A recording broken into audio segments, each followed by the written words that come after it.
Hi, my name is Emmanuel Lozada. I've been playing drums since 2000. I recently joined a band called Jazz Hamilton Orchestra.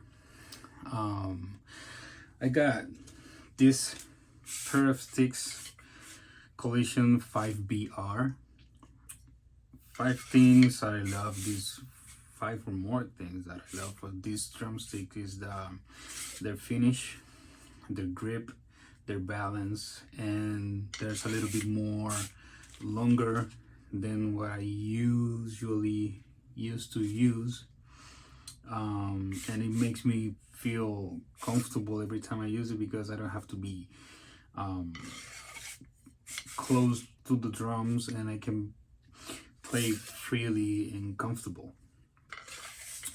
Um, like I said, I start with this band called Jazz Hamilton Orchestra, and we're gonna start touring this September, and the tour is gonna end in October, and we're gonna start here in Orlando.